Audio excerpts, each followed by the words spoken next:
to know is that this DVD was done voluntarily by all of those people. Everyone involved gave their time, gave their everything for free. It says a lot when you're willing to do that. Right, so the whole point of this is kingdom. I love the body of Christ. If you have to tackle an issue in a country, and it's got a very wide name, like human trafficking, which is very involved, very complicated, and has got all kinds of faces depending on where you come from, then you realize that God gives everyone involved a piece of the puzzle. And you get to find out how to do your piece really well and what it takes to get your piece done. And He gives you the heart for it, and He gives you the training and everything. Which is why we've got this panel of wonderful people here to give us a very full, rounded idea. We've already seen one aspect. The whole lover boy tactic that you've seen is only one little aspect of what we're talking about tonight. So we've got these people here. Have you got our lady on the phone yet? To represent all the different, from the law right through to the practicality at the airport. So that is what we're going to do. The first one we're going to talk to is Rene Hanekom. She is on the phone as soon as she answers. She is from the South African National Human Trafficking Resource Line. Hi. Can you hear me? Yes, I can hear you. Can you hear me all right? Yes, and all the people can hear you. You can't see them, but there's about 100 people, about 80 people just waiting to hear your voice. Fantastic. Hi, everyone. Okay, Rene, so you have got to explain to us all about this resource line that you've got. Explain it to someone who doesn't have any clue what you're talking about, so that they understand exactly what the point is. Okay, great. So let me firstly start off with why we've called it a resource line.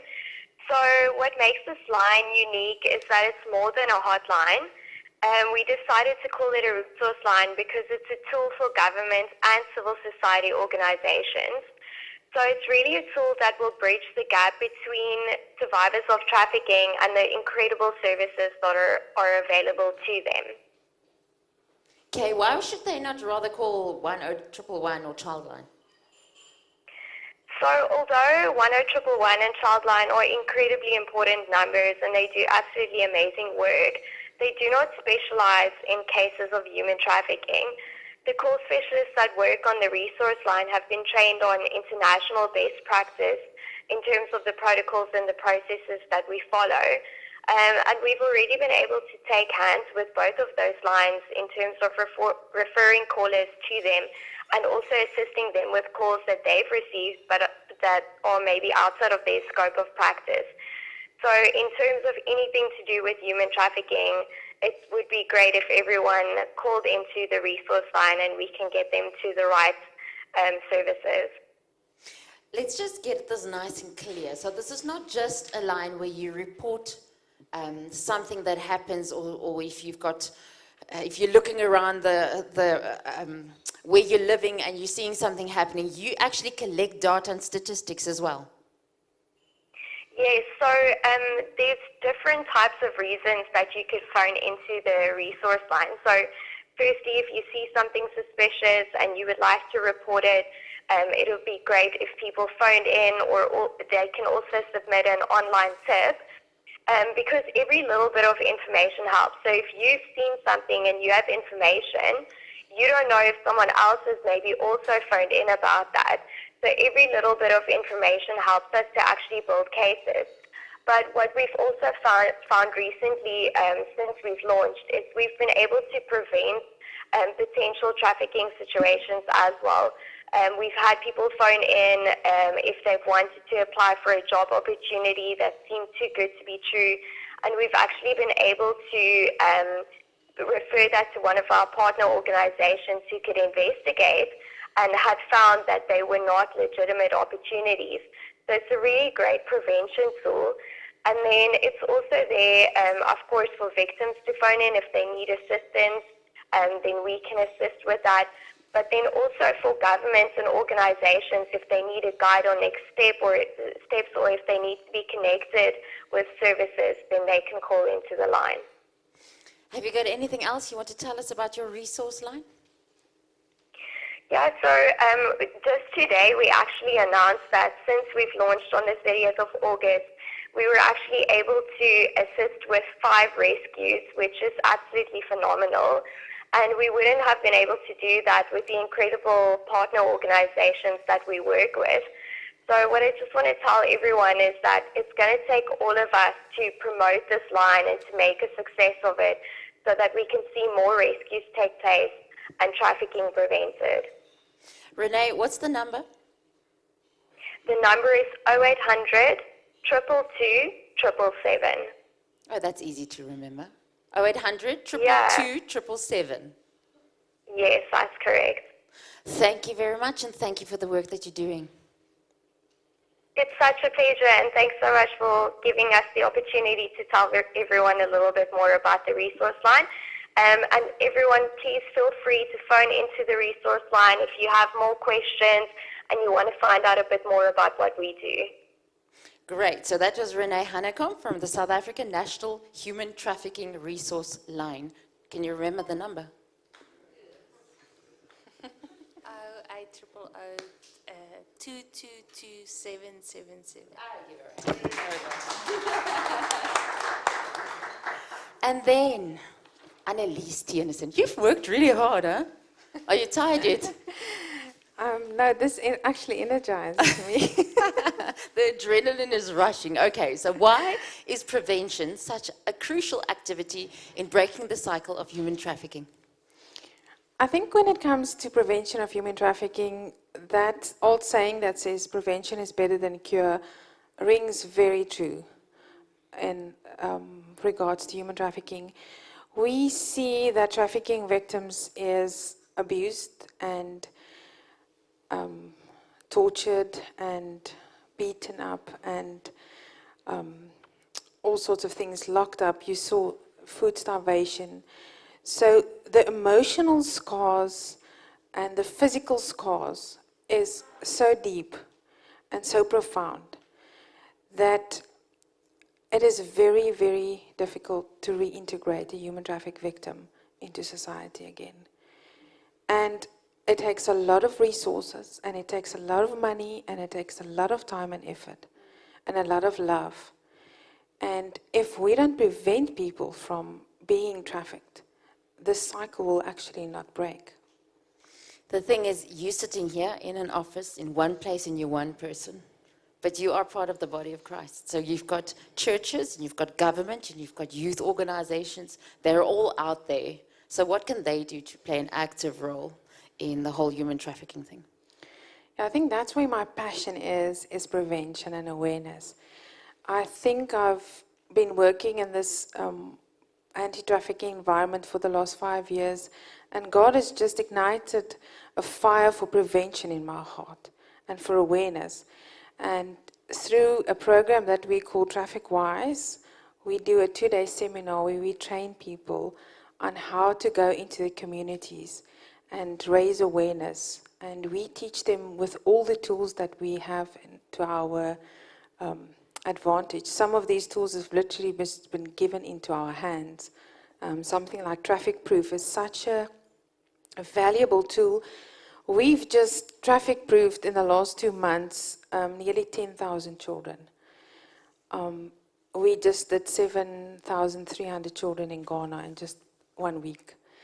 So you can reach with this tool, with just a little bit of effort and dedication, a lot of people.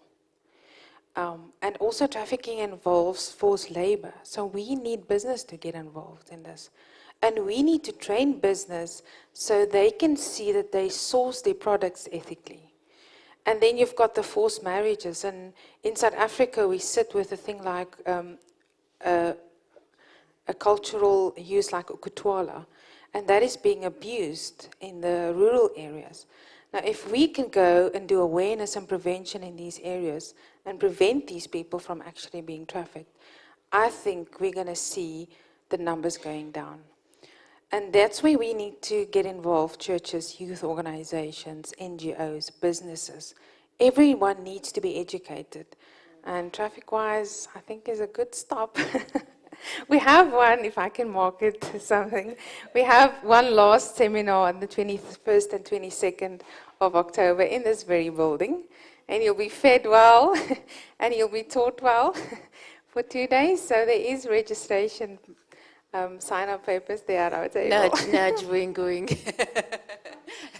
Okay, well, I was shocked when you said that normal people like me and you support the trade, support human trafficking with a coffee, with the clothes that we buy, the whole thing. So how can pity at the street, us normal people, how can we help you with awareness and prevention of human trafficking? I think the thing is, once you know something, you cannot walk away from it and say you did not know. So your choices will differ. And a lot of people are walking around in ignorance. I was just amazed at what is happening just a couple of blocks from here. I met a young lady one night here, and while we were ministering in February, and she said to me, she was a student last year, and she's just been on the street for 2 weeks, and she's now trying to earn a living to further her studies. But the reality is she will never go back to studies, because she will get addicted to drugs. Like you see, there will be force, there will be coercion, and she will never go back to her original dream that she had. So we really need to educate ourselves, and we need to, I always use this image of the frog being in this water. How do you boil a frog? You don't put it in hot water and boil it, because the frog will jump out. And I think that is what is happening. Society is slowly heating up the water around us, and we're just ignorant about it. And we need to take a stand and educate ourselves so that we can stop making foolish choices. Okay, I've got one question for you by Sam Robson. Okay. He says, would it not help if soliciting sex was made a more serious crime by law than offering sex for money? For example, the legal consequences for a John were far more serious than for a prostitute. Huh? Okay. Yeah. You want to answer that, Diane? Can I? Is this on? If I may, yeah. So I just want to give a quick example of what is happening in Seattle in America. They've taken that stance where they prosecute they call them the Johns or the clients, and they don't arrest the women. They assist the women and provide survivor services for them. And they have had such phenomenal results from taking this approach. They have a John's school, so if guys get arrested for using the services of someone in prostitution, they have to pay $900 and go through a 10-week school that educates them on the choices that they've made. And it's been so great that they've had guys coming back voluntarily of their own free will a second time, paying that $900 again and redoing the school.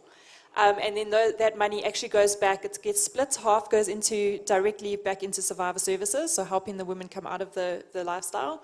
And then the other half goes into the police and into the operations and the stings and the raids that they do. So I think it's a pretty good approach. See, we get the experts in. Thank you very much. To add on to that, that is what they call the Nordic Law. So offering yourself and services is not against the law, but the moment you buy the sex, that's when you actually cross the law. So the Johns buying the sex is the illegal bit. Is the illegal bit. What they've seen in Sweden is they do, any law is not perfect, because we're not living in heaven, we're living on earth. But what they have seen is it has made a big significance in human trafficking, because the sex trade is the biggest source for human trafficking. I think we all need to acknowledge that most of the victims are being sourced for human trafficking as the sexual exploitation. And Sweden has got the lowest number of human trafficking reports in Europe. Okay. So, not to say that the approach is perfect one, but it does make an impact. And actually 5 countries, I think, or 4 countries are implementing that law across the globe. I think it's about 6 or 7 now. Yeah. In different variations. You've got to look at local context and see what's going to work within your context. But yeah, there's about 6 or 7 now. Okay, so representing the law, we have got Advocate Adina van Deventer. Hello. So, the TIP Act is new and is being implemented. How? You see, from the NPA side, the TIP Act has not brought a lot of changes for us because already at the 2008 Sexual Offences Act, we had Section 72 that brought in trafficking in persons, and it criminalizes trafficking in persons. And we also, with the 2004 Child Act, had trafficking in children. So we already started training in terms of the main act, actually, and did prosecutions well in advance before we had the TIP Act regarding that. Myself did a case of Dos Santos in 2009 of victims of human trafficking way before there was any act involved. Advocate Gio Wasserman did a prosecution on the ranch, Andrew Phillips, way before the act was already in place. It was a bit of a squeeze, but we did it. And so with regard to that, it didn't change much because from 2008 we already had a national human trafficking task team in the country where I'm the representative of Gauteng North. Advocate Wasserman was the representative of Gauteng South, but it's now Advocate Kuleka. We have Advocate Dawn Coleman in KwaZulu-Natal. We have Advocate Zelda Swanepoel in Port Elizabeth, and Advocate Connie in Cape Town, Roger Marumi in Northwest. So all over the country, in all the DPP jurisdictions, we've got a representative of the National Task Team. And under our task team, we have the provincial task teams that involve civil society. Civil society is an active part. We meet every 2 months, 2.5 months, and we sit with civil society, the police, the NPA, and civil society, sit together and we deal with issues relating human trafficking. Civil society is more involved in the prevention per se. We are involved in the prosecution and in the dealing of that. And then between the NPA, DSD, Department of Social Services, and the police, we have what we call the Rapid Response Team. That is the team that is involved in, if a victim is found, then the police do the rescue. We have certain protocols in place where we start with interviewing. The minute that we have statements, DSD do the certification, if you read the act, that this is a victim of human trafficking. And depending if it's cross-border trafficking, we get Department of Home Affairs involved. So it's a definite, well-organized wheel that rolls. Okay, well, can I ask you the stupid question, what is the TIP Act? The Trafficking in Persons Act. Okay. Yes. Implemented 1 August 2015. And the other government departments, are they all being trained on this at this moment? Yes, they have been trained from 2008.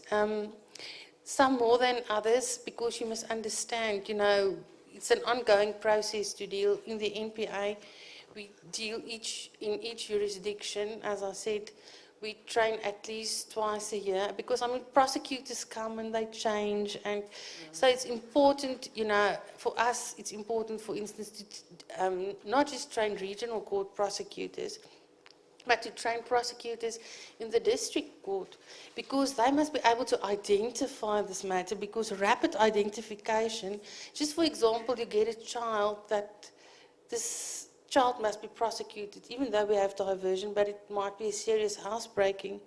But it's a child from Mozambique. There's no parents. What is he doing here? Somebody must ask the question. And perhaps he's part of a child traffic syndicate where they break into houses, you see.